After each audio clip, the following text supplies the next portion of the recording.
In the outer edge of Atabi village, where the red earth clung stubbornly to sandals and the sun seemed to burn a little harsher than everywhere else, stood a small cement house with cracked walls and a sagging zinc roof. That was where Amara lived. The house leaned slightly to one side, like it too was tired of standing. Much like her, Amara had been 12 when the accident happened. She remembered it in fragments. Her mother's laughter in the front seat of the bus, her father promising to buy her fried plantain when they arrived, the screeching tires, the scream that didn't even sound human. After that, there were hospital lights, whispering relatives, a white cloth covering 2 still bodies, and then silence.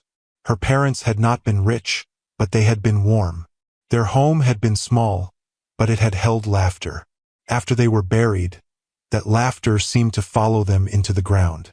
Her aunt, her mother's older sister, took her in, not out of love, out of obligation. "You're lucky I'm not heartless," her aunt would often say. "Some people would have sent you to the streets." Amara learned quickly that gratitude was expected, even for crumbs. At first, she tried very hard to be small. Small in appetite, small in voice, small in presence.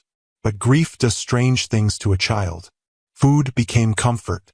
When the house felt cold, when her aunt's words cut too deep, when her cousins rolled their eyes at her presence, she found herself eating quietly in the kitchen long after everyone had gone to bed. It wasn't greed. It was survival. By 16, her body had grown rounder, softer, fuller than the other girls her age. Her cousins were slim and sharp-faced. They wore fitted dresses and braided their hair with confidence.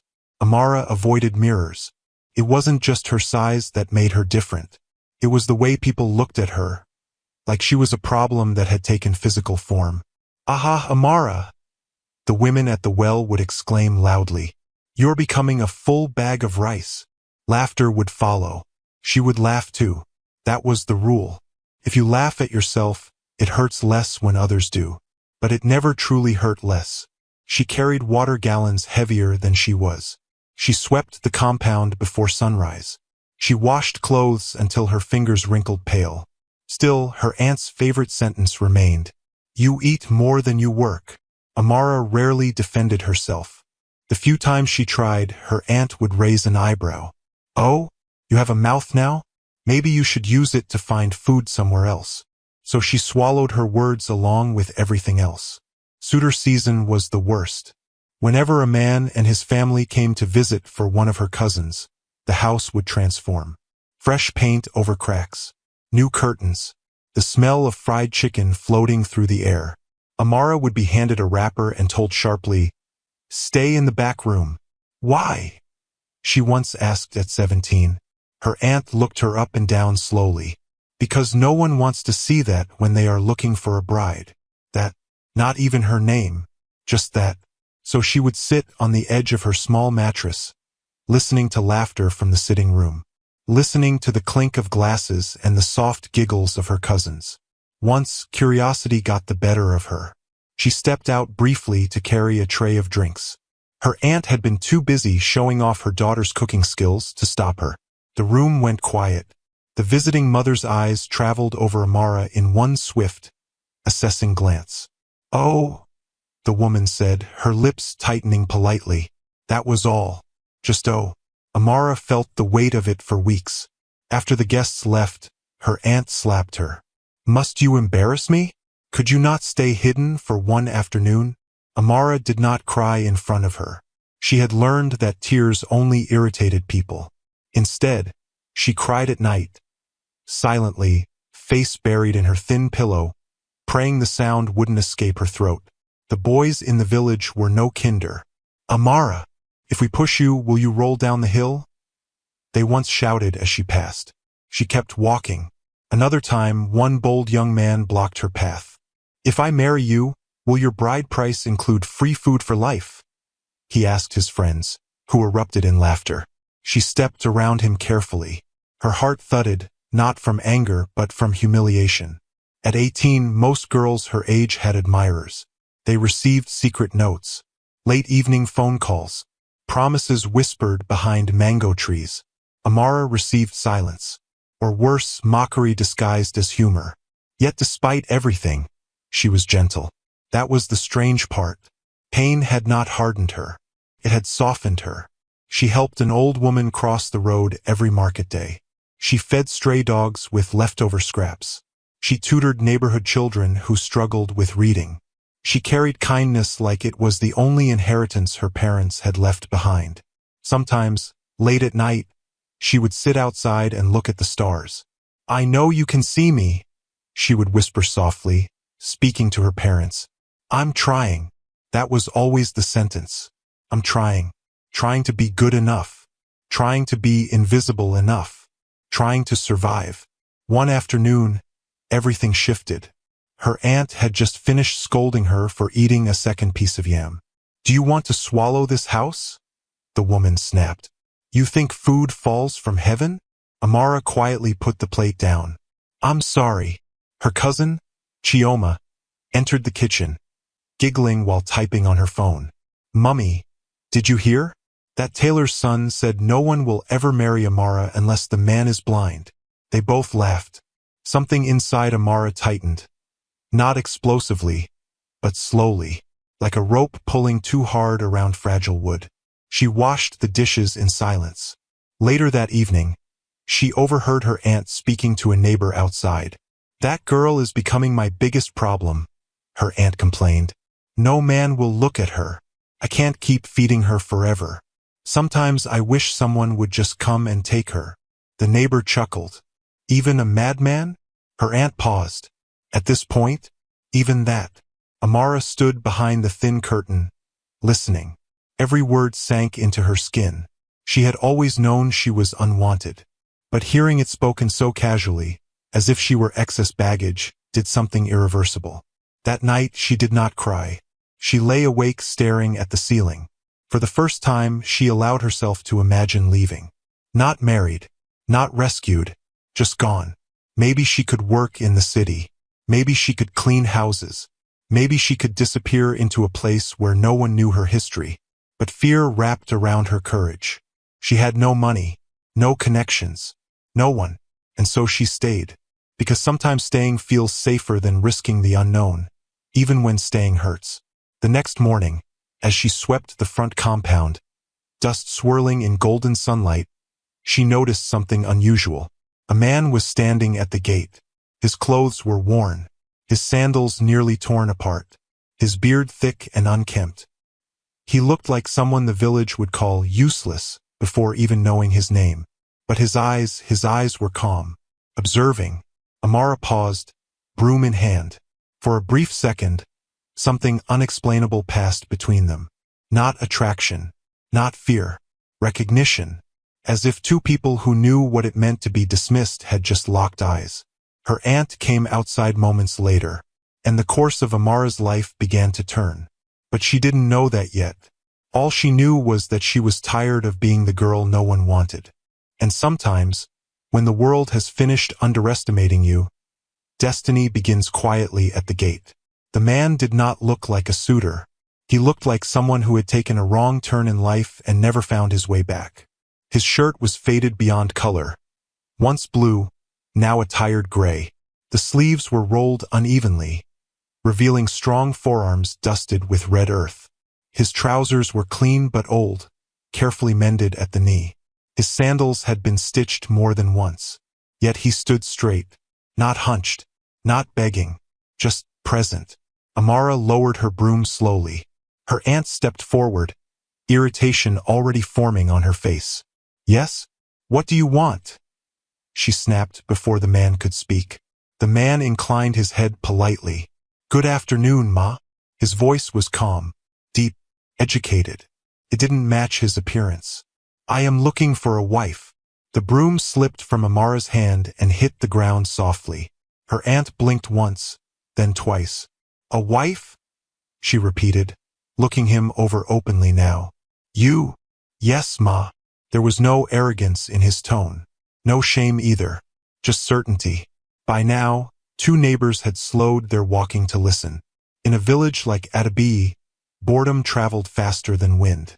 Within minutes, 3 more women had gathered near the gate, pretending to adjust their wrappers while shamelessly staring.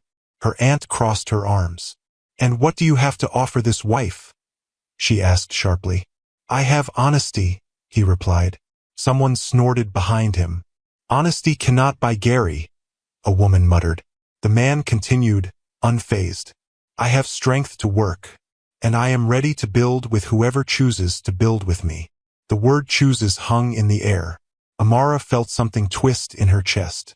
Chooses. As if women like her had choices. Her aunt laughed, loud and theatrical. "Build?" she scoffed. "You don't even look like you can build a chicken coop." The small crowd erupted in laughter. Amara wished the ground would open. But the man did not flinch. "I may not look like much today," he said quietly, "but I will not always look this way." That made the laughter grow louder. Hope sounds ridiculous when you're wearing torn sandals. Her aunt suddenly grew thoughtful. Not kind. Strategic. "You say you want a wife?" she said, tilting her head. "Yes, Ma." "You will not complain?" "No, Ma." "You will not return her?"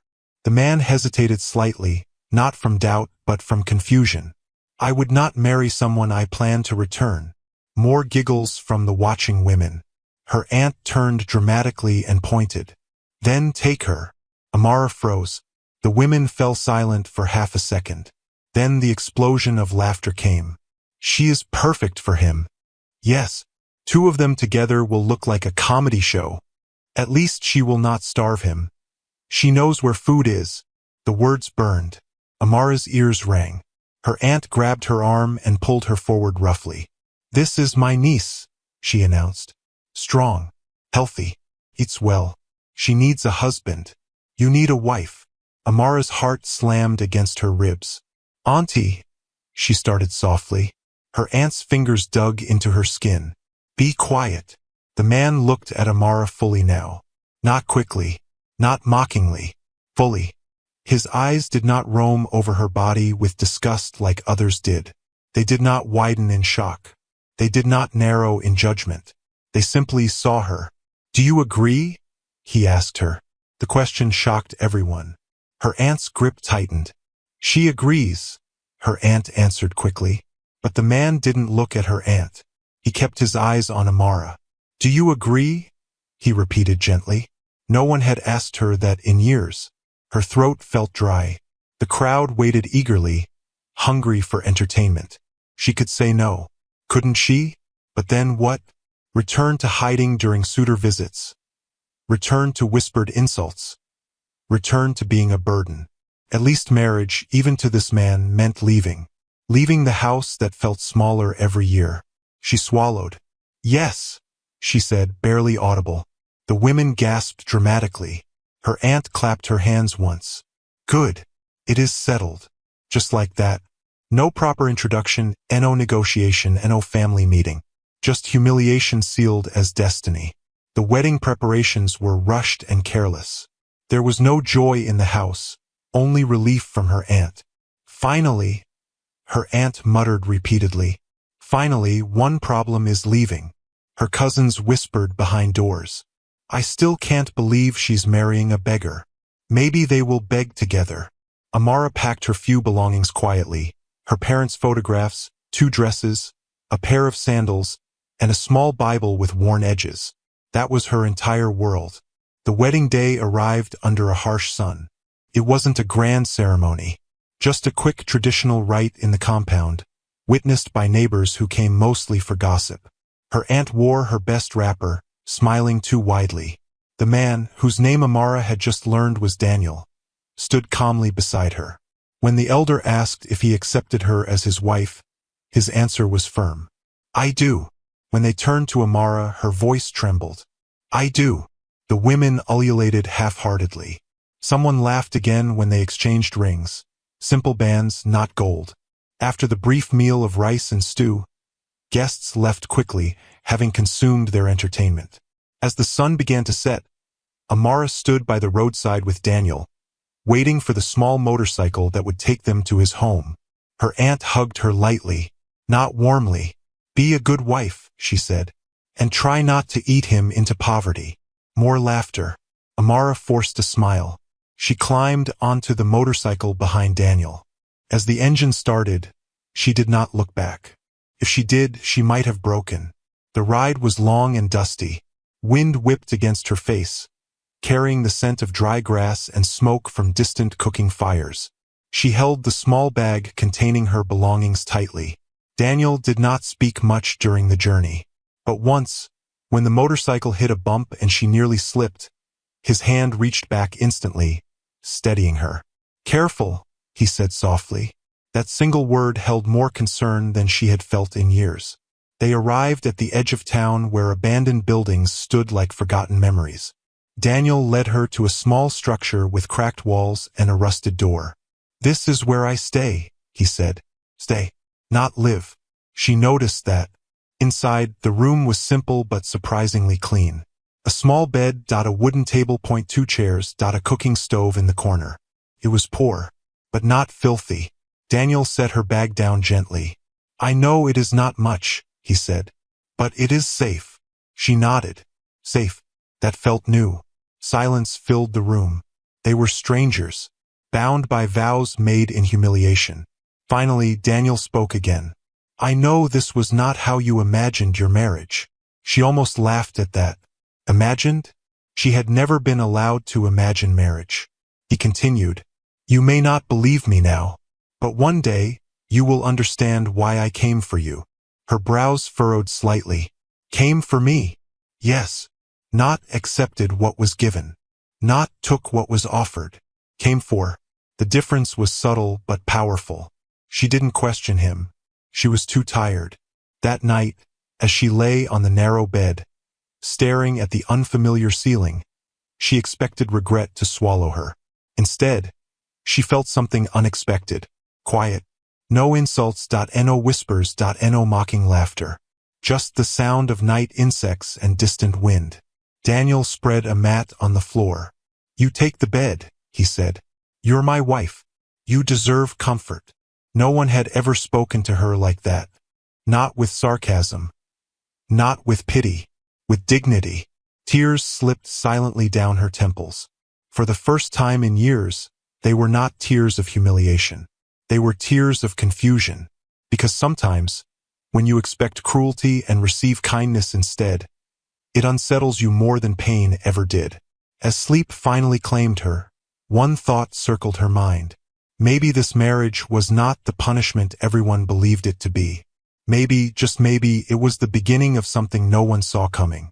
And back in Adabi village, laughter still echoed. But destiny was already rewriting the joke. The first morning in Daniel's house began before sunrise. Amara woke to the distant crowing of a rooster and the unfamiliar weight of silence. For a few seconds, she forgot where she was. Then she saw the cracked ceiling, the thin curtain covering the single window, and the faint outline of Daniel sleeping on the mat across the room. Her husband. The word still felt foreign. She sat up slowly, careful not to make noise. The bed creaked anyway. Daniel stirred but did not wake. The house was small, one main room, a tiny wash area at the back, and a narrow space that served as a kitchen. The walls bore faint water stains from past rainy seasons. The cement floor was uneven in places. A faint draft slipped through the edges of the window frame. But it was tidy. Everything had a place. The cooking pots were stacked neatly. The table had been wiped clean. Even the mat Daniel slept on was folded carefully at one end. This wasn't the home of a careless man. It was the home of someone surviving with intention. Amara wrapped her shawl around herself and stepped outside. The building sat at the edge of town where the houses thinned and open land stretched into dry grass fields. A few goats wandered lazily nearby. Smoke rose in thin lines from distant homes as other women began their morning cooking. It didn't take long for them to notice her. Whispers traveled like wind. "That's the new wife. The big one. Yes, the beggar's bride." Amara kept her eyes low and began sweeping the small front area. The broom scratched against red earth. Two women approached openly. "Good morning," one said with exaggerated politeness. "Good morning," Amara replied softly. "So," the second woman continued, folding her arms, "how is married life in luxury?" They both laughed. Amara forced a small smile. It is peaceful, she said. Peaceful? The first woman repeated. Inside that broken house? Yes, Amara answered gently. Peaceful. They exchanged glances, as if her calm response had ruined their fun. Well, one sniffed. Peace does not cook soup. They walked away. Amara kept sweeping. Her chest felt tight, but not shattered. The insults were familiar. What felt unfamiliar was that they no longer echoed inside her the same way. Inside that house, no one had laughed at her. That mattered more than she expected. Daniel left shortly after sunrise. I have work in the next town, he said while tying his worn sandals. What kind of work? She asked hesitantly. Small jobs, he replied. Construction sometimes. Repairs. He looked at her then. I will return before dark. She nodded. He paused at the doorway. If anyone speaks badly to you, remember, their words are not truth. They are habits. Habits. That sentence lingered long after he left. The days settled into rhythm. Daniel left early, returned late. Some evenings he brought rice. Other evenings just Gary and groundnut. But he never returned empty-handed. And he never complained. One evening, rain began unexpectedly. Not gentle rain, heavy, angry rain that struck the zinc roof like thrown stones. Amara rushed to place bowls under the leaking spots. Water dripped steadily near the corner of the bed. Daniel entered soaked, carrying a small nylon bag. You're drenched? She exclaimed, instinctively reaching for a cloth. He smiled faintly. I've known worse. She handed him the cloth anyway. The rain grew louder. Wind slipped through cracks in the door. They worked together silently, shifting items away from water. At one point, their hands brushed while moving the table. Amara pulled back quickly, not out of disgust, out of unfamiliarity. No man had ever touched her gently. Daniel noticed but said nothing. Instead, he lit a small lantern and placed it on the table. The flickering light softened the room. I'm sorry, he said suddenly. For what? For bringing you here. She blinked. You didn't force me. He studied her face carefully. They forced you long before I arrived. The truth of it made her throat tighten. She sat slowly on the chair. Why did you agree? He asked quietly. The question startled her. No one has ever chosen me, she admitted after a long pause. Even if this is hardship, at least it was a choice. He absorbed that silently. Then he said something that unsettled her in a different way. This will not always be your life. She looked up. You speak like someone who knows the future. He smiled faintly. Sometimes, you can see tomorrow more clearly than today. She frowned slightly. It sounded like a riddle. But before she could ask more, thunder cracked loudly overhead. The roof shook. Water began dripping faster. Daniel stood and adjusted one of the bowls. Trust me, he said quietly, not looking at her. The words seemed heavier than the situation required. Trust me. She didn't know why, but she believed him. Weeks passed. The town did not tire of its entertainment. Children sometimes ran past shouting, "Big bride!" before laughing and disappearing. A group of young men once stood across the road openly staring. How does she even fit in that small house? One joked loudly. Daniel was home that afternoon. He heard. Amara stiffened, waiting for anger or embarrassment. Instead, Daniel stepped outside calmly. Good afternoon, he greeted them evenly. They seemed thrown off by his composure. Good afternoon, one replied awkwardly. If you are curious about the size of my house, Daniel continued, you are welcome to come help me extend it. Silence. The young men shifted uncomfortably. I did not know you were interested in construction, he added. They muttered something and left. Amara stared at him. You're not angry? She asked. Anger feeds mockery, he replied. Silence starves it. She stored that lesson carefully. Despite everything, something tender began growing between them. Not dramatic passion. Not rushed affection. Something steady. One evening, Daniel brought home a small mirror. It wasn't new, but it was clean and uncracked. I noticed just you don't have one, he said, placing it gently on the table. Her chest tightened. I don't need one. Yes, he said softly. You do. She hesitated before picking it up. Her reflection stared back.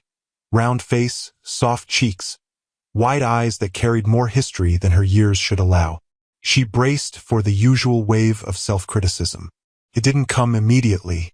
Instead, Daniel spoke behind her. You have kind eyes. She blinked. No one had ever complimented her face without attaching a joke to it. They make people feel safe, he added. Her vision blurred slightly. She set the mirror down quickly. Why are you nice to me? She asked suddenly. He didn't answer right away. Because you deserve it, he finally said. The simplicity of it almost broke her. But peace is fragile when the world insists on intrusion. One afternoon, her aunt appeared at the doorway unannounced. She looked around the small room with obvious disdain. So this is where you ended up, she said. Amara stood slowly. Yes. Her aunt's eyes scanned the leaking ceiling, the simple furniture. You could have stayed and worked harder, she muttered. Now look. Daniel entered moments later. He greeted her aunt respectfully. She barely acknowledged him. I hope you can feed her, she said bluntly. She has appetite. Amara felt the old humiliation rise. But Daniel answered calmly. I will feed her, he said. And more. Her aunt scoffed. With what? Daniel held her gaze steadily. With time. The answer confused her aunt enough that she left shortly after, muttering under her breath. When the door closed, Amara exhaled shakily. I'm sorry, she whispered. For what? For being this. He stepped closer. You are not an embarrassment, he said firmly. The words landed differently this time. They weren't pity. They were conviction. That night, as they prepared for sleep, Daniel spoke again. If your life were a book, he said quietly, this would not be the final chapter. She looked at him in the dim lantern light. And how do you know? He met her gaze fully. Because I'm not done writing. She didn't understand. Not yet. But something about the way he said it made her heart steady instead of race. Outside, somewhere in the village, laughter still existed. Mockery still floated. But inside that small, leaking house at the edge of town, dignity was quietly rebuilding itself brick by fragile brick. And sometimes the smallest houses hold the biggest secrets. The morning Daniel left did not feel unusual. That was the cruelest part. The sky was pale blue, streaked with thin clouds. The air carried the faint scent of dust and roasted corn from a nearby stall. Amara woke before him, as she often did, and sat on the edge of the bed watching him sleep. He looked different when he was asleep, younger somehow, softer. The lines of quiet intensity that usually shaped his face were gone. For a moment, she allowed herself something dangerous. Hope. Not the loud kind. Not fairy tale hope. Just the small hope that maybe this life, simple, mocked, uncertain, could still become something steady. She stood and began preparing pap with the last of the corn flour. When Daniel woke, he seemed thoughtful, quieter than usual. Are you unwell? She asked gently. No, he said quickly. Just thinking. He ate slowly that morning. She noticed the way his eyes moved around the small room, lingering on the cracked wall, the leaking corner, the thin curtain by the window, as if memorizing it. You'll be back before dark? She asked when he tied his sandals. He paused slightly. Yes, but there was something different in the way he said it. She couldn't name it. He stepped outside, then hesitated. Amara. She looked up. If anything happens, remember what I told you. Her brows furrowed. You tell me many things. A faint smile touched his lips. Trust me. And then he walked away. She watched his back until he disappeared down the dusty road. She did not know that would be the last time she saw him like that. Evening came. The sky shifted from gold to orange to deep purple. Amara lit the small lantern and placed it on the table. He was late sometimes. It wasn't unusual. She waited. The insects began their nightly chorus. Still she waited. The food she had prepared sat untouched. By midnight, the pap had grown cold. A quiet unease crept into her chest. The next morning, she walked toward the next town where he often found work. Her sandals kicked up dust as she hurried. She asked at a construction site. "No, we didn't see him today." She asked near the mechanic's shed. "Daniel? He didn't come." She checked the small roadside shop where he sometimes stopped. The woman shook her head. "Not since yesterday." The air suddenly felt heavier. By afternoon, whispers had begun. "He ran away." Ah! The beggar finally came to his senses. Maybe he found someone smaller. Amara kept walking, pretending she did not hear, but each word pressed against her ribs like stones. She returned to the small house at sunset. Felt different now. Empty. Not physically, the table was still there, the bed, the cooking pots. But the air had shifted. She checked under the bed. Inside the small cupboard. Nothing missing. Except him. That night, she did not sleep. On the second day, her aunt arrived. News traveled fast in Adabi. "I heard," her aunt said immediately upon entering, barely hiding her satisfaction. "He has disappeared." Amara stood near the doorway. "He will come back," she said quietly. Her aunt laughed. "You still believe that? Men like that don't stay. Even beggars have standards." The words sliced. "You can return home," her aunt added casually. "But this time you will work properly. No more eating like a queen." Amara's fingers curled slightly. She had imagined this moment before, imagined herself begging to return. But now that it was here, something inside her resisted. "I will stay," she said. Her aunt blinked. "Stay? For what? To guard his broken walls." "Yes." Her aunt studied her as if seeing a stranger. "You are foolish." Maybe. But she remembered the way he looked at her. She remembered the mirror. She remembered his voice saying, "You deserve it." Those things did not feel like lies. Her aunt left shaking her head. By evening, more neighbors had come to stare. One woman stood boldly near the doorway.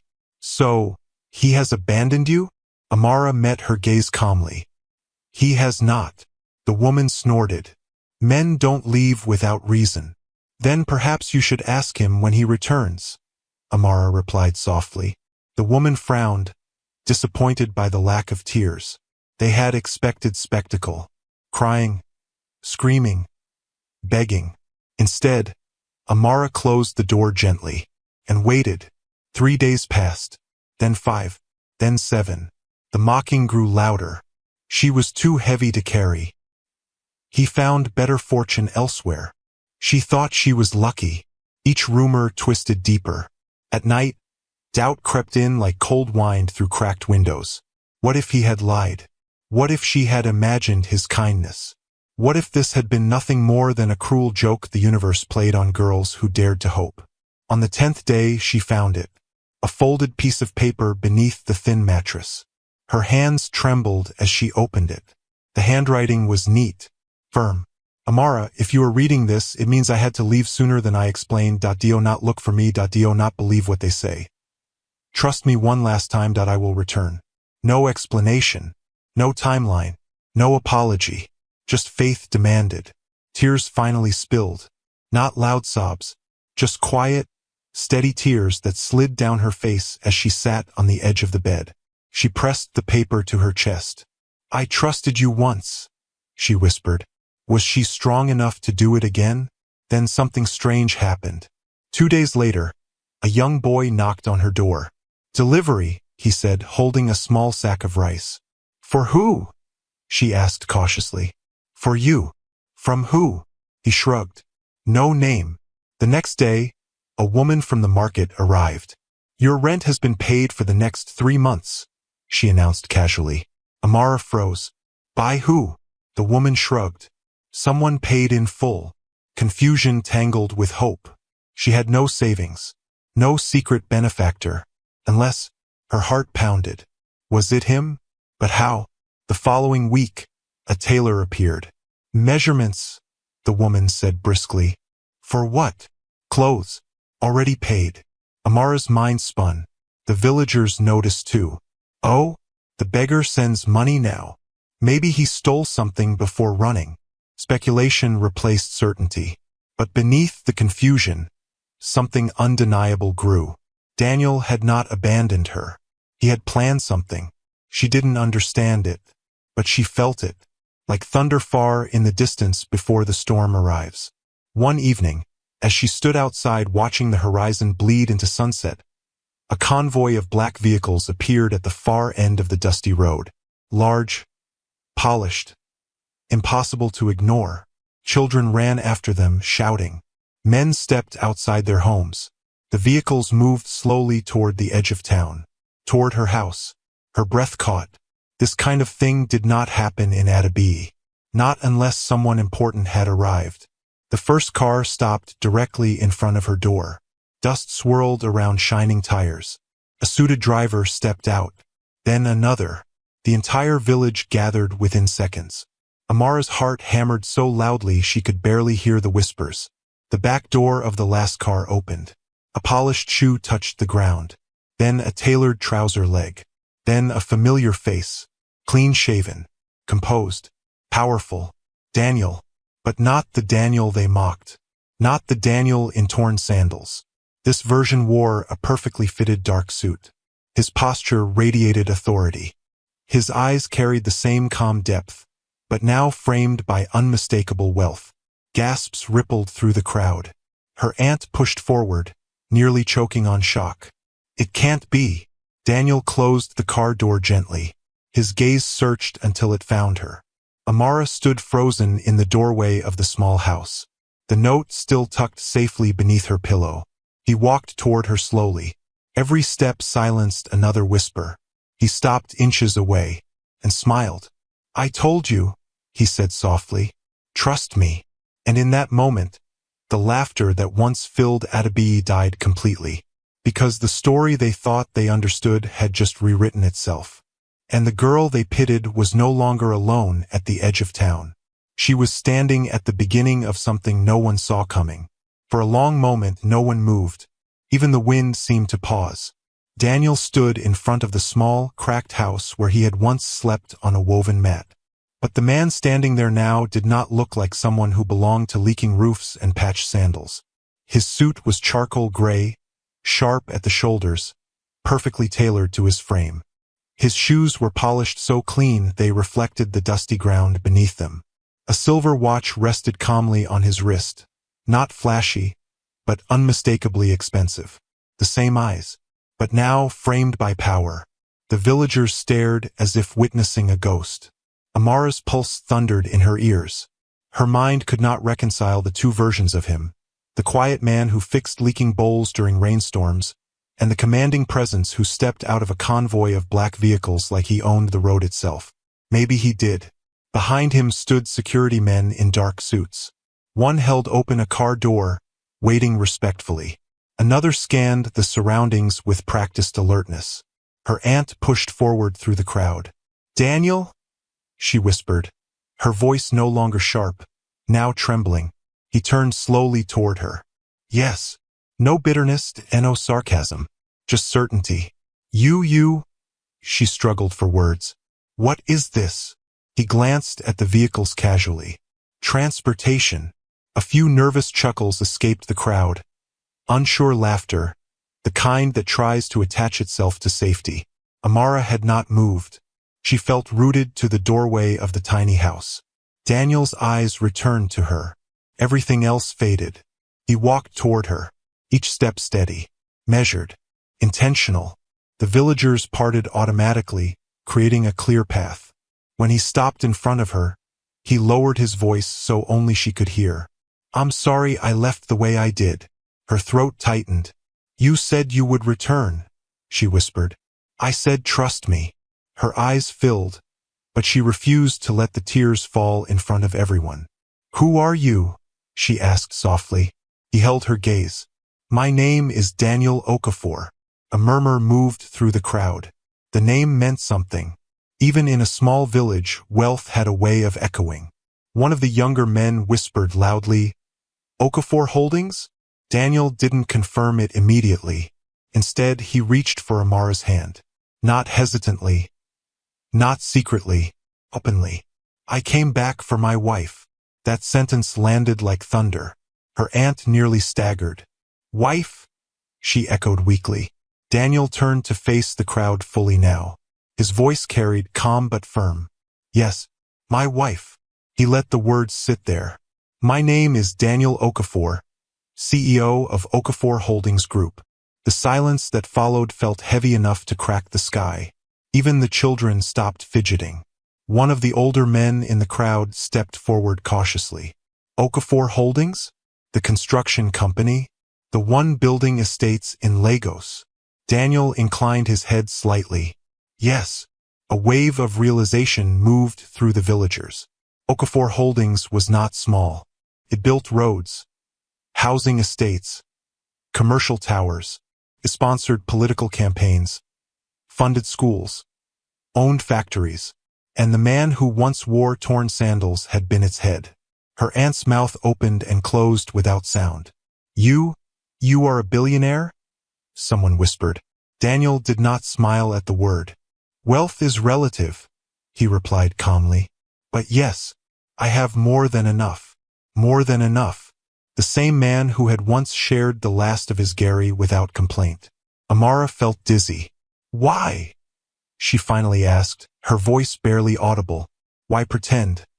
Why endure mockery? Why marry her?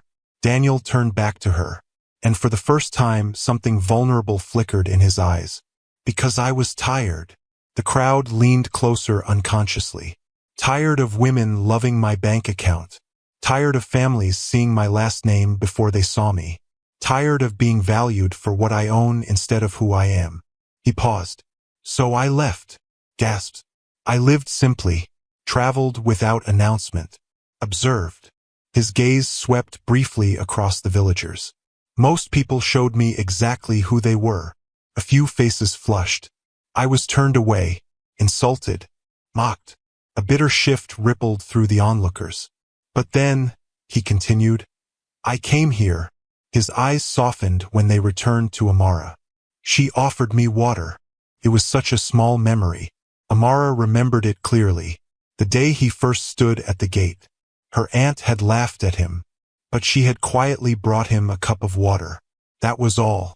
She did not know my name, Daniel said. She did not know my worth. She only saw a man standing in the sun. The crowd was painfully silent now. She treated me with dignity when she had none of her own. Amara's breath caught.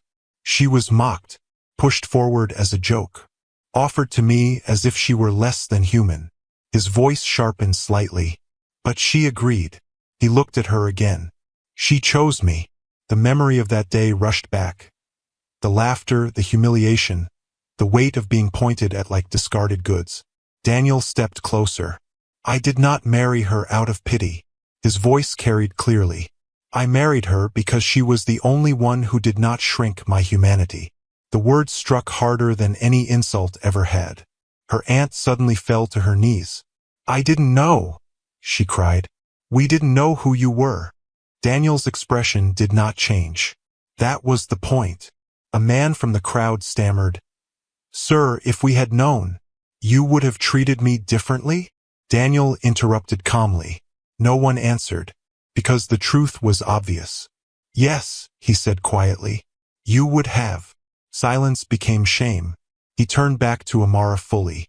I left to finalize something important, he said softly. I needed to return properly. She blinked. Return properly? He nodded slightly. He gestured to one of the men behind him, who stepped forward carrying a sleek black folder. Daniel took it and handed it to Amara. Her fingers trembled as she opened it. Property documents. Title deeds. Her name printed clearly. What is this? She whispered. A house, he said. In the city. In your name. Her head snapped up. In my name. Yes. Not his. Not theirs. Hers. I will never have you feel like you are living at someone's mercy again, he said gently. The crowd shifted uncomfortably. Her aunt's tears flowed freely now. Amara, my child, forgive me. Amara looked at the woman who had hidden her during suitor visits, who had called her a burden. who had offered her like leftover food. Forgiveness stirred, but not in weakness, in strength. "I am not angry," Amara said calmly. That somehow hurt more than rage. Daniel squeezed her hand lightly. "We are leaving," he announced. A wave of panic passed through the villagers. Leaving? Just like that? The man they mocked? The girl they laughed at? Daniel gestured toward the vehicles. But before stepping away, he looked once more at the crowd. "Never measure a person by what they appear to lack," he said evenly. "Some people wear simplicity like armor." No one dared respond. Amara glanced back at the small house one last time. The cracked walls. The leaking roof. The place where dignity quietly began to rebuild. She didn't hate it. It had been a beginning. Daniel opened the car door for her. Not as a show, but as a habit. As she stepped inside the smooth leather interior, the weight of the moment settled fully. The same villagers who once laughed now watched in stunned silence. Her aunt remained on her knees. The young men who had mocked her avoided her eyes. The women at the well stood speechless. The convoy engines started. Dust rose again. But this time, it wasn't humiliation trailing behind her. It was revelation. As the car began to move, Amara looked at Daniel. "You really came back," she said softly. He smiled. "I told you." She exhaled slowly. For the first time in her life, she did not feel like the girl no one wanted. She felt chosen. And behind them, Attaby village would never tell the same story again. Because the joke they once laughed at had just become their lesson. The drive out of Attaby felt unreal. Amara sat quietly in the back seat of the sleek black car, her fingers resting on the smooth leather, as though she feared it might disappear if she pressed too hard. Outside the tinted window, the dusty village shrank slowly in the distance. The same village that had once felt like her entire world. Daniel sat beside her, not across from her like a businessman, not ahead like a leader, beside her. But even in silence, he felt different. Not colder, just revealed. The convoy moved smoothly onto the main road leading toward the city. The hum of the engine was steady, controlled. Nothing like the rattling motorcycles she was used to. Amara finally spoke. "When were you going to tell me?" Her voice wasn't angry. It was fragile. Daniel turned slightly toward her. "I wanted to tell you sooner. But you didn't." "No." The honesty in that answer hurt more than an excuse would have. She swallowed. "Was any of it real?" He frowned slightly. "What do you mean?" "The house. The rain. The mat on the floor." Her voice trembled now. "Did you suffer on purpose? Was I part of some test?" The word test hung between them like a sharp blade. Daniel inhaled slowly. "Yes," he said. The air seemed to thin instantly. "Yes," he repeated more gently. "I was testing people." Her hands clenched in her lap. "And me?" He held her gaze fully. "No." She didn't respond. He continued carefully. "When I first left my company, it was because I was exhausted." He leaned back slightly, eyes drifting to the window as if remembering something heavy. "Everywhere I went, people bowed too quickly, smiled too wide, agreed too fast. Not because they respected me, but because they wanted something. Money, contracts, access, status. I couldn't tell who saw me," he said quietly, "and who saw my bank account." Amara listened without interrupting. So this was loneliness, but dressed in expensive fabric. "So I stepped away," he continued. "I left the city. I dressed simply. I stopped introducing myself with my last name. And people changed," Amara said softly. "Yes." His mouth tightened slightly. "Some refused me water. Some insulted me openly. Some laughed." A bitter echo of Attaby. "I learned more about humanity in torn sandals than I ever did in tailored suits." She looked at his hands. Steady, strong, familiar. "When you came to our gate," she began, "I already knew who your aunt was," he admitted quietly. Her head snapped toward him. "You investigated us?" "I investigate everything," he said calmly. "It's how I built my company." The truth stung, but not entirely in betrayal. "And you still came?" she asked. Yes. Why? He didn't hesitate this time. Because you looked at me. She blinked. That's all. He shook his head faintly. No. His voice softened. You were sweeping. Your dress was old. Your hands were cracked. But when I greeted you, you answered with respect. She remembered. The sun had been harsh that day. And when your aunt mocked me, he continued, you went inside and brought me water. It was just water, she whispered. It was dignity, he corrected gently. Silence filled the car again, but it wasn't hostile. It was processing. So you married me because I gave you water? She asked carefully. A faint smile touched his lips. I married you because you didn't look at me with disgust. Her chest tightened. That's not a reason for marriage. No, he agreed quietly. It's not enough. The car slowed as they approached the city gates. Tall buildings began to replace dry fields. Traffic thickened. Noise increased. He turned fully toward her now. I married you because even when they pushed you forward like a joke, you stood there with dignity. Her breath caught. You didn't cry in front of them. You didn't beg. You didn't insult me back. You simply agreed. I agreed because I had no choice, she admitted. He nodded. I know. That acknowledgement meant everything. I saw strength, he said, not weakness. The car finally turned into a wide, gated estate. Security barriers opened immediately. Guards saluted. Amara's heart began pounding again. The houses inside were nothing like the ones she knew. Large, polished, surrounded by trimmed hedges and clean walkways. The car stopped in front of a massive white mansion. Glass balconies, tall pillars, landscaped garden. She stared. This is yours, she whispered. Ours, he corrected softly. The word made her chest tighten again. He stepped out first and walked around to open her door. As she emerged, she felt the weight of scale. The house towering above her like something from a film. Inside, the floors gleamed. Chandeliers shimmered overhead. The air smelled faintly of fresh flowers. It was overwhelming. Take your time, Daniel said quietly. She walked slowly through the living room. Everything felt too clean to touch. This is not my world, she admitted. It can be, he replied. She turned toward him sharply. Why didn't you tell me before we married? His expression grew serious again. Because I needed to know if you would stay when I had nothing. She flinched slightly. So I was a test. No, he said firmly. You were proof. Proof of what? That goodness still exists without incentive. The words softened something inside her. But you left, she said quietly. You disappeared without explanation. His jaw tightened slightly. I had to return to the city. There were legal matters.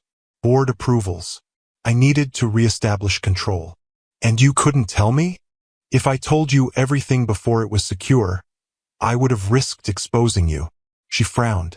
Exposing me to what? People who would try to use you. That answer carried weight. He stepped closer. The moment it became public that I married, my board demanded details. Investors asked questions. Media began digging. Her eyes widened. Media? Yes. The world he came from was loud. Ruthless. I needed to position you safely, he said. Assets in your name. Legal protections. Security. She looked down at the folder still in her hands. The house. In her name. Not charity. Protection. You weren't abandoning me, she whispered slowly. No. You were preparing. Yes. Tears finally gathered in her eyes. Not from pain this time. From understanding. I thought, she began, voice cracking. I thought I was too much for you too. The vulnerability in that sentence hit him visibly. He stepped closer. You are not too much, he said firmly. She searched his face for any hint of pity. There was none. You are more than enough, he continued. You just lived among people who could not see it. Her throat tightened. He lifted a hand, slowly, giving her time to pull away. She didn't. His fingers brushed her cheek gently, wiping away a tear. I did not choose you to rescue, he said softly. I chose you to stand beside me. The sentence settled deep.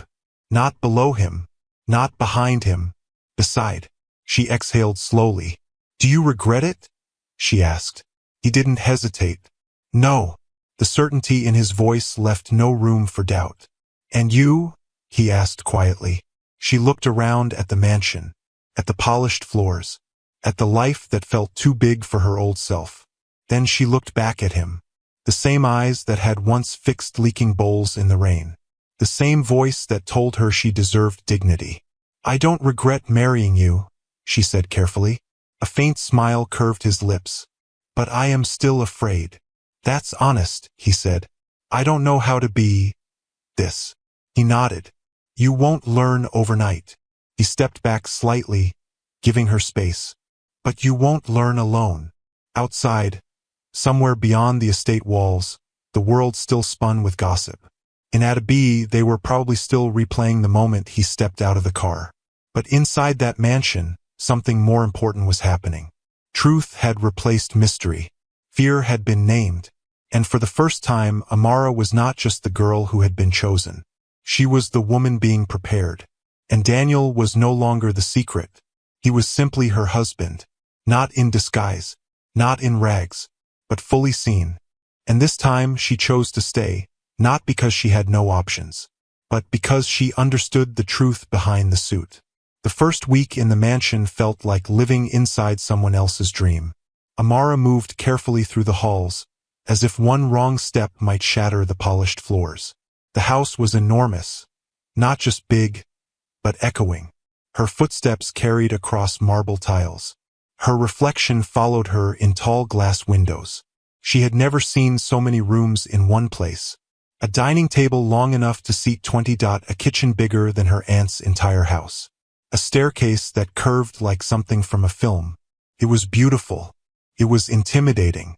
And it was nothing like the small house with leaking ceilings where dignity had begun to rebuild. The first night she barely slept. The bed was too soft. The silence too clean. There were no insects singing outside. No distant goats. No creaking zinc roof. Just air conditioning humming gently. Daniel noticed. You don't have to sleep in here if you're uncomfortable, he said softly. She looked at him in surprise. It's your room. It's our room, he corrected gently. But comfort matters more than size. That word again. Comfort. It was something she had rarely been offered. I'll adjust, she said quietly. He didn't push further. He never pushed. That was what made this new life less frightening. The next morning, she met the staff. Housekeepers, a driver, security guards, a cook. They greeted her respectfully. Good morning, Ma. Ma. The word startled her. No one had ever addressed her like that. She almost turned around to see who they were speaking to. Daniel watched her reaction carefully. You are not a guest here, he reminded her gently. This is your home. Home. The word felt unfamiliar in this space. Later that week, Daniel introduced her to a woman named Mrs. Adebayo. She'll help you adjust, he explained. Adjust. Amara braced herself for what that might mean. Mrs. Adebayo was elegant but warm, dressed in simple but refined clothing. She studied Amara not with judgment but assessment. We are not here to change who you are, Mrs. Adebayo said immediately, as if reading her thoughts. We are here to polish what already exists. Amara exhaled slightly. That was different. Polish, not erase. The sessions began slowly. Posture training, speech coaching, basic financial literacy, understanding investments. At first, Amara felt clumsy. Her village accent slipped heavily into conversations. She mispronounced certain words. She stumbled while walking in heels. But something surprising happened. No one laughed. Not once. When she made a mistake, Mrs. Adebayo corrected gently. Again, she would say. Slower. The absence of mockery was healing. One afternoon, Daniel found her standing in front of a full-length mirror in the dressing room. Not avoiding it. Not hiding. Just looking. She wore a simple fitted gown. Not tight, not revealing, but tailored perfectly to her body. Her curves were still there. Her softness had not disappeared. But the dress did not fight her shape. It honored it. She touched her waist slowly. "I look different," she murmured. Daniel leaned against the doorway. "You look confident." She glanced at him through the mirror. "Do you want me to lose weight?" she asked suddenly. The question had been sitting in her chest for days. He walked closer. "No." She turned fully. "Not even a little? If you choose to for your health, I will support you," he said calmly. "But not because someone once convinced you that your body was a mistake." The words landed gently but firmly. Her eyes filled slightly. "All my life," she whispered, "I was told I was too much." He shook his head faintly. "They were too small." That sentence settled somewhere deep. Weeks passed. The city life began to feel less overwhelming. Daniel started involving her in business discussions, slowly at first. She sat quietly in meetings, observing. Men in suits discussed numbers in millions like they were counting beans. At first, she felt invisible again. But this time, invisibility was chosen. She listened. She learned. One evening, after a board meeting, Daniel asked her opinion in the car. "What did you think?" She hesitated. "They talk a lot," she admitted. He laughed softly. "Yes, they do." She gathered courage. The housing proposal in the rural areas, it sounded good. But they only spoke about profit. He nodded. "And they never mentioned the people who would live there." He looked at her more closely. "Go on." "They talked about square footage, materials, pricing." She swallowed. "No one mentioned water access, or markets nearby, or schools." Silence filled the car. Then Daniel smiled slowly. "That," he said quietly, "is why you are here." She blinked. "You see what others ignore." No one had ever told her that before. But transformation is not smooth. One afternoon, Daniel invited her to a formal dinner. Politicians, investors, media, the kind of event where cameras flashed and laughter felt rehearsed. Amara stood in front of the mirror for nearly an hour before leaving. Her dress was deep emerald, flowing elegantly over her curves. Her hair was styled beautifully, her makeup subtle but radiant. Still, doubt crept in. "They will laugh," she whispered to herself. Daniel knocked gently. "Ready." She turned. He paused. Not because she was perfect, but because she was glowing. "You're nervous," he observed. "Yes." He stepped closer. "They will judge," she said quietly. "Some will," he admitted. Her chest tightened. "But they will also listen." He extended his hand. "Walk with me." The event hall was grand. Chandeliers, polished floors, cameras flashing. As they entered, conversations paused momentarily. I scanned, assessed, whispered. She felt the old heat of scrutiny rise along her skin. Too big, too village, too unexpected. Daniel did not tighten his grip in apology. He tightened it in solidarity. He introduced her confidently. "This is my wife, Amara Okafor." Not whispered, not hidden, proud. She nodded politely to each person. Some smiles were genuine. Others were calculated. She recognized the difference now. Midway through the evening, a journalist approached. "Ma'am, how does it feel to transition from rural life to this?" the woman asked carefully. It wasn't cruel, but it was loaded. Amara inhaled slowly. "It feels educational," she replied calmly. The journalist blinked. "In what way?" "I am learning that wealth does not automatically create wisdom," she said gently. "And poverty does not erase it." A few heads turned. Daniel's lips curved slightly. The journalist scribbled quickly. "And what role will you play in Okafor Holdings?" she pressed. Amara held her gaze. "One that ensures people are not forgotten." There it was. Not rehearsed. Not coached. Hers. Later that night, as they drove home, she exhaled deeply. "I didn't embarrass you?" she asked. Daniel looked almost offended. "You represented yourself," he said. "That is never embarrassing." She leaned back against the seat slowly. For the first time in her life, she had spoken without shrinking. Months passed. Amara began leading small internal projects. focusing on community housing improvements. She visited rural areas with Daniel, spoke to women, listened to farmers, asked about water systems. She was no longer the girl hiding during suitor visits. She was being listened to, respected. One afternoon, she received a message, a video clip. Someone had sent her a recording from Adabi village. Her aunt was watching television in a small shop. On the screen, Amara, speaking at a conference. Confident, articulate, radiant. The women around her stared in shock. "She's the same girl?" someone asked in disbelief. Amara stared at the video quietly. Not with anger, not with pride, just clarity. Daniel noticed her expression. "What is it?" "Nothing," she said softly. But inside, something had shifted permanently. The girl they mocked was no longer trying to prove them wrong. She had simply outgrown them. That night, as she stood on the mansion balcony overlooking the city lights, she felt something unfamiliar settle in her chest. Not insecurity, not fear, belonging. Not because she had changed her body, not because she had married wealth, but because she had discovered something far more powerful. Her voice. And this time, no one could force her back into the background. She was no longer the joke offered at a gate. She was a woman building gates of her own. And the world, slowly, was beginning to notice. The invitation was deliberate. Daniel did not suggest it casually. Amara did. "I want to go back," she said one evening, standing by the wide glass window of their sitting room, watching the city lights flicker below. Daniel looked up from the file in his hand. "To Adabi?" "Yes."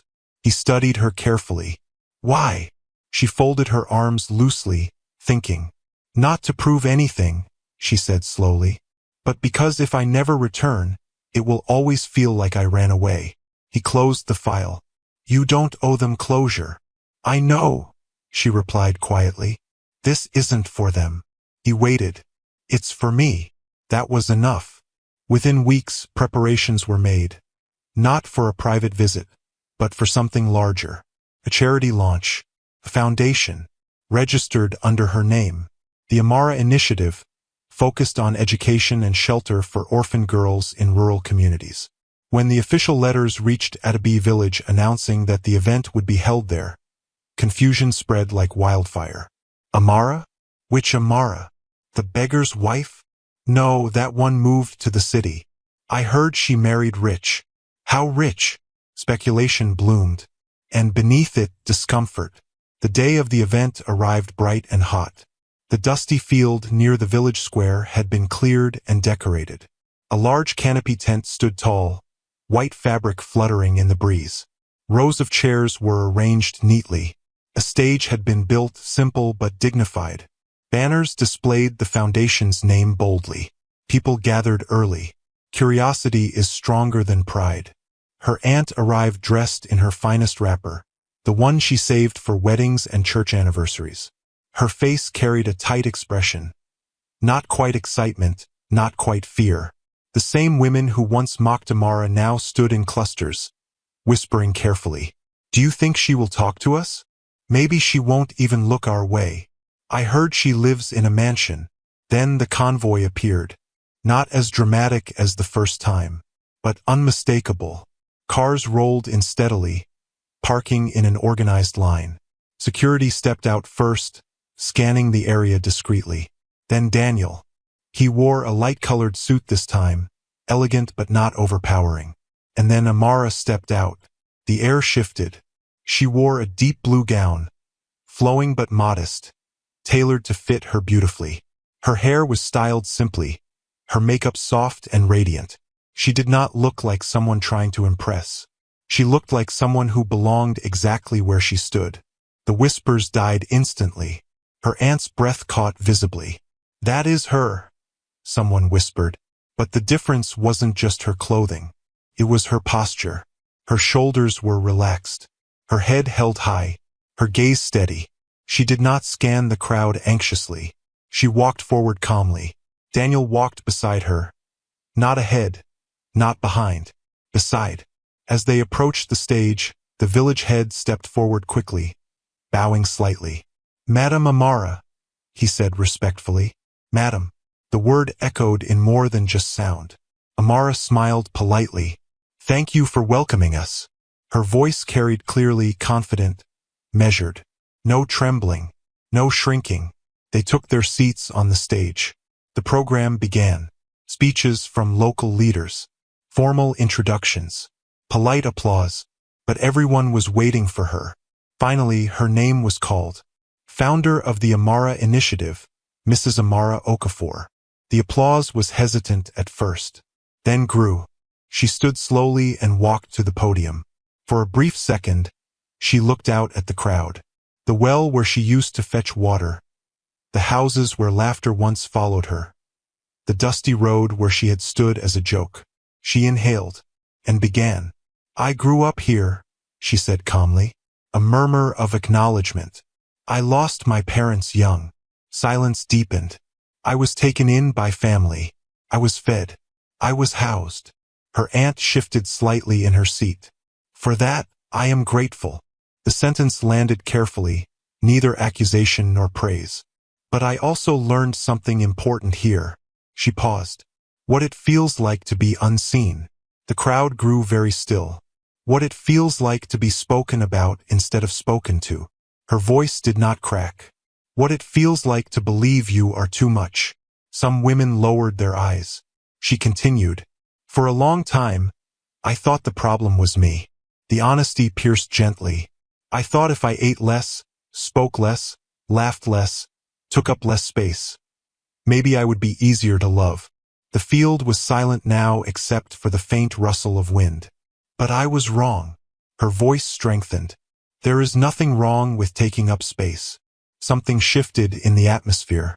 I stand here today not because I was the prettiest, not because I was the smartest, and not because I married wealth. She glanced briefly at Daniel, a soft acknowledgement.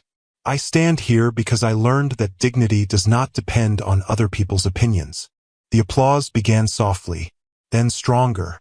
She lifted a hand gently, asking for quiet. This foundation is not charity. She let that settle. It is opportunity. She gestured toward the banner behind her. There are girls in this village and villages like it, who are being told they are burdens. Her aunt's face grew pale. There are girls hiding during suitor visits. A few gasped. There are girls shrinking themselves so others feel comfortable. The truth was too specific to ignore. I want them to know they do not need to shrink. Her voice softened now. They deserve education, safety, dignity. Applause thundered this time, not forced, earned. When she finished speaking, she stepped back slowly. Daniel stood and applauded first. Then the entire crowd followed. Not out of obligation, out of recognition. After the ceremony, people approached her cautiously. Women who once laughed now smiled nervously. You spoke well, one said softly. Thank you, Amara replied calmly. No bitterness, no gloating, just grace. Then her aunt approached. Slowly, her eyes were wet. Amara, she whispered. Amara turned fully toward her. Not defensively, not coldly, just present. I was wrong, her aunt said quietly. About many things. The admission trembled in the air. Amara studied her for a long moment. Years of memory passed between them in silence. I know, Amara said gently. Tears spilled down her aunt's face. Can you forgive me? The question hung heavy. Amara could have used this moment for revenge. Could have reminded her of every insult, every slap, every humiliation. Instead, she chose something heavier. I forgave you before I left, she said quietly. Her aunt looked stunned. But forgiveness doesn't erase truth, Amara added calmly. The sentence wasn't cruel. It was boundary. Her aunt nodded slowly. I understand. For the first time, perhaps she did. As the sun began to lower, Daniel joined Amara near the edge of the field. You were powerful, he said softly. She exhaled slowly. I was honest. He smiled faintly. That's more powerful. She looked out over the village. Children ran between chairs. Women gathered in small groups. Men discussed the foundation excitedly. It was no longer laughter filling the air. It was possibility. "I don't feel angry," she admitted quietly. "You shouldn't. I don't feel superior either."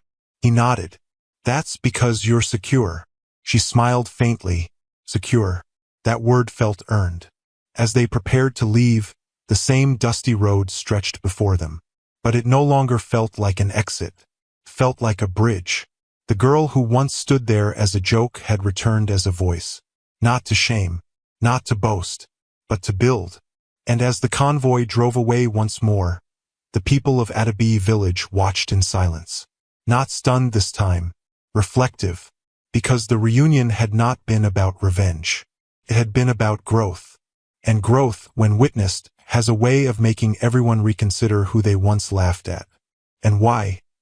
Success did not arrive all at once. It unfolded. Slowly. Strategically. Intentionally. After the launch in Adabi, the Amara initiative began receiving attention beyond what anyone expected. Local newspapers wrote small features. Then regional media followed. Soon, national outlets began calling. Not because she was the village girl who married rich, but because her foundation was doing something different. It wasn't just giving money. It was building structure. The first project broke ground 3 months after the reunion. A residential learning center for orphaned and vulnerable girls in a nearby rural community. Amara insisted on being present the day construction began. The site smelled of fresh earth and possibility. Workers moved around carrying materials. Engineers reviewed blueprints. Daniel stood beside her but slightly behind, allowing her space. One of the contractors approached. "Madam, where would you like the main entrance facing?" She looked at the blueprint carefully. "East," she said after a moment. The man blinked. "East." "Yes," she replied calmly. "So the girls wake up with the sunrise." He smiled slowly. "Very well." It was a small detail, but small details shape atmosphere. Daniel leaned closer. "You're thinking long-term." "I know what it feels like to wake up in darkness," she replied quietly. He didn't respond. He didn't need to. As construction progressed, Amara became more involved in Okafor Holdings too. Not as decoration. Not as a ceremonial wife. As a contributor. At first, some board members resisted. A few older executives exchanged skeptical glances during meetings. "She doesn't have formal training," one whispered privately to Daniel. Daniel's response was simple. "She has lived experience." The resistance softened over time, not because Daniel forced it, but because Amara proved herself. She reviewed rural housing projects personally. She insisted on including community wells, school access, and small market spaces within new developments. "People don't just need houses," she said during one strategy meeting. "They need systems." The room went quiet. "And systems create stability," she added. An older board member slowly nodded. "That is accurate." Her influence grew not through intimidation but clarity. But growth attracts criticism too. One afternoon, an online blog published an article. "From beggar's wife to billionaire benefactor. Is it all image?" The article implied that her foundation was merely a publicity tool. That her transformation was exaggerated. That perhaps Daniel had rescued her for branding purposes. The comments were cruel. "She's lucky. She's just a project. She married up. That's the only skill she has." Amara read the article alone in her office. The old ache stirred faintly. Too much. Not enough. Undeserving. Daniel found her later staring at her phone. "You saw it," he said quietly. "Yes." He waited. She handed him the phone. He skimmed the article and sighed. "I can have it taken down," he offered calmly. She shook her head. "No." He looked at her carefully. "It doesn't define me," she said softly, "but it will define how I respond." He studied her expression. "What will you do?" She placed the phone down gently. "I'll work." He smiled slightly. "That's dangerous." "Why?" "Because consistent results silence noise better than arguments." She exhaled. "Good." Months passed. The residential learning center opened its doors. 50 girls moved in the first week. Amara stood at the entrance watching them arrive, some carrying plastic bags with all their belongings, others clutching younger siblings' hands tightly before letting go. One girl caught her attention immediately, small, round-faced, avoiding eye contact. She reminded Amara painfully of herself. The girl flinched slightly when another child bumped into her. Amara walked over slowly and knelt to her level. "What's your name?" she asked gently. "Zainab," the girl whispered. "Zainab," Amara repeated warmly. "Do you like books?" The girl nodded faintly. "We have many." Zainab's eyes lifted slightly in surprise. "Will they laugh at me?" the girl asked suddenly. The question struck deep. "No," Amara said firmly. "Not here." The girl studied her face carefully, searching for truth. Amara held her gaze steadily. "I promise." It wasn't just reassurance. It was commitment. The shift became visible not only in her projects, but in her presence. She no longer hesitated before entering rooms. She no longer checked mirrors anxiously. Her body had not dramatically changed, though she had adopted healthier routines for strength and energy. But the transformation was not physical. It was internal. Confidence has weight, and she carried it well. At a national economic forum, she was invited to speak alongside prominent business leaders. The topic: sustainable development and community investment. She stood behind the podium, not intimidated. "Development without empathy," she began calmly, "creates infrastructure without impact." The audience listened. "I grew up in a village where survival depended on community," she continued. "When we build houses without schools, we create distance. When we create jobs without transportation, we create frustration." She paused. "Investment must consider people before profit." The applause was immediate. Afterward, several executives approached her. "Your perspective is refreshing," one admitted. She smiled politely. "It's practical." Daniel watched from a distance, pride evident but quiet. She did not need him to validate her anymore. She stood on her own. Back in Attaby, things had changed too. The learning center employed local workers. Small businesses began forming near the site. Roads were improved. Electricity stabilized. Her aunt visited the center one afternoon. Amara saw her from a distance and walked over calmly. "You built this," her aunt said softly, looking around. "We built it," Amara corrected. Her aunt nodded slowly. "You were always strong," she admitted quietly. "I just didn't see it." Amara studied her face. "You saw what you were taught to value," she replied gently. Her aunt looked confused. "Thinness, marriage, approval," Amara clarified. Her aunt looked down. "It was how I survived." There it was. The generational echo.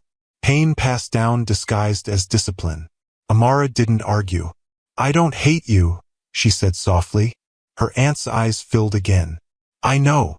The blog that once criticized her eventually went quiet. The numbers spoke louder. Graduation rates, scholarship placements, employment opportunities. The Amara initiative expanded into 3 more communities within a year. And something else shifted too. Young girls began using her name as an example. "She's like Madame Amara. She used to live here. She didn't give up." That was the real transformation. Not wealth, influence. One evening, Amara stood on the balcony of their home again, overlooking the city. Daniel joined her silently. "You're thinking," he observed. "Yes." "About what?" "About how strange it is," she said slowly. "I used to beg the world to see me. And now," she smiled faintly, "now I see myself." He slipped his hand into hers. The world adjusted. She shook her head gently. "No." She looked out over the lights. "I did." Silence settled between them, comfortable, earned. The girl who once hid in back rooms had become someone others stepped forward to hear. The orphan once labeled burden had built systems of support. The laughter that once followed her had been replaced by something stronger. Respect. And this time it wasn't borrowed from a husband's wealth. It was built from her own voice. The shift wasn't loud. It wasn't dramatic. It was steady, and steady things last. And somewhere, in villages far beyond Adabi, girls were waking up facing the sunrise, because she had thought to turn a building east. That was the kind of power that doesn't fade. And she was only just beginning. 5 years later, Adabi village no longer looked the same. The dusty road that once swallowed sandals had been paved. Small shops lined the edges of the market square. A modest health clinic stood near the well. Solar streetlights flickered to life at dusk. Change had not happened overnight. It had happened intentionally. And though Okafor Holdings funded infrastructure, everyone knew whose vision had shaped it. Madame Amara Okafor. The name no longer sounded shocking. It sounded established. In Lagos, the headquarters of Okafor Holdings buzzed with its usual precision. Glass walls reflected movement and ambition. Assistants moved swiftly between meetings. Phones rang in steady rhythm. Inside the executive boardroom, Amara sat at the head of the table. Not beside Daniel. At the head. The board members waited as she reviewed the proposal before her. A new affordable housing expansion. 3 additional rural communities. Integrated schools and healthcare facilities. She closed the file gently. "We move forward," she said calmly. No hesitation.